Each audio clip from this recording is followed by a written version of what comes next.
Assalamualaikum warahmatullahi wabarakatuh. Assalamualaikum warahmatullahi wabarakatuh. Saya ada dua pertanyaan terkait dengan jual beli tanah. Yang pertama,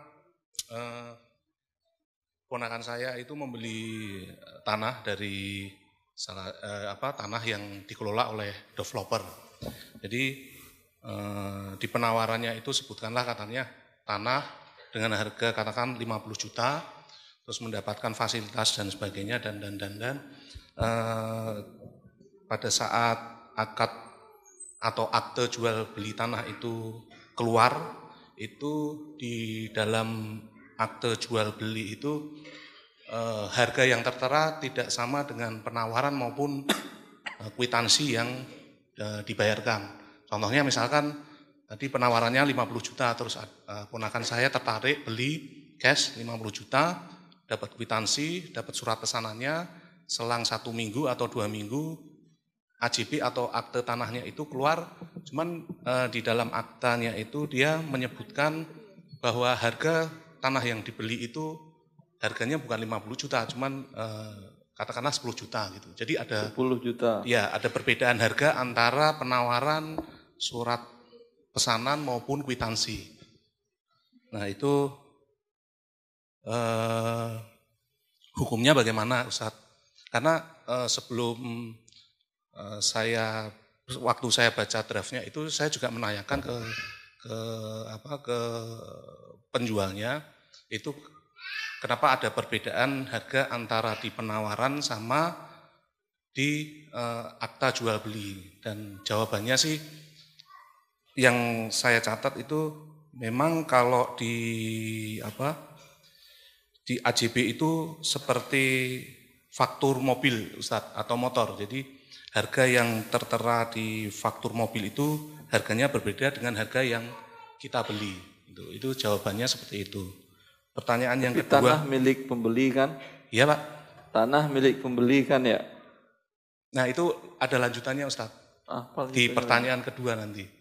Jadi pertanyaan kedua di pasal yang lain itu menyebutkan bahwa pihak pertama yang menjual itu namanya bukan atas nama developer tapi nama-nama personal, Ustadz. Jadi misalkan nama Tuan A memiliki tanah di bagian utara seluas A, B, C, D, terus Tuan B memiliki tanah di bagian selatan, nah seperti itu. Jadi bukan atas nama developernya.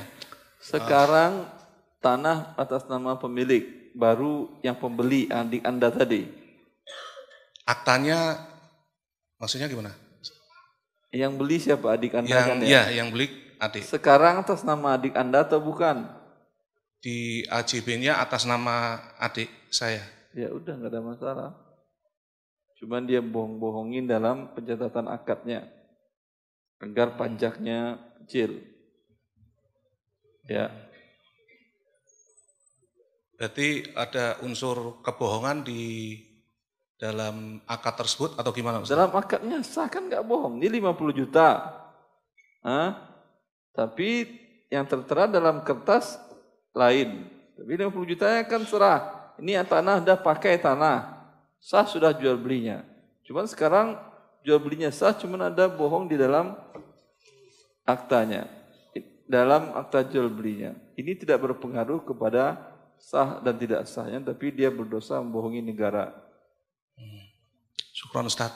Kalau tujuannya ingin mengurangi pajak, carilah solusi yang tidak dengan cara berbohong. Caranya apa saya tidak tahu juga, tanyalah ke konsultan pajak. Saya bukan konsultan pajak juga saya.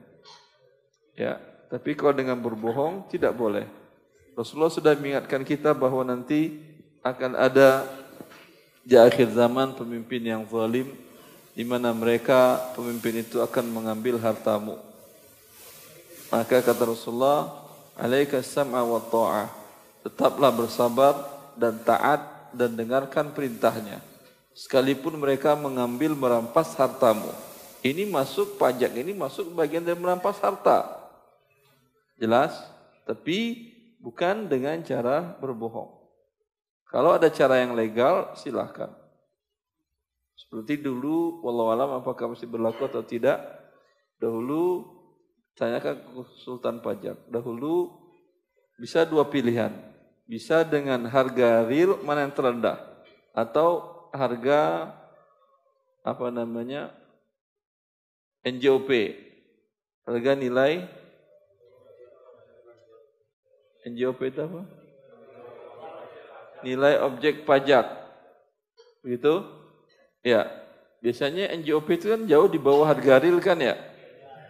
Bisa pilih salah satu di antara keduanya mana yang terendah untuk mengurangi pajak yang dibayar. Tapi sekarang katanya tidak boleh lagi, mereka keluarkan aturan baru, lagi butuh uang kan macam-macam ceritanya. Yang nggak ada pajak pun sekarang dipajak. Di rumah makan dulu kan nggak ada pajak, sekarang warteg pun kena pajak kan ya? Iya.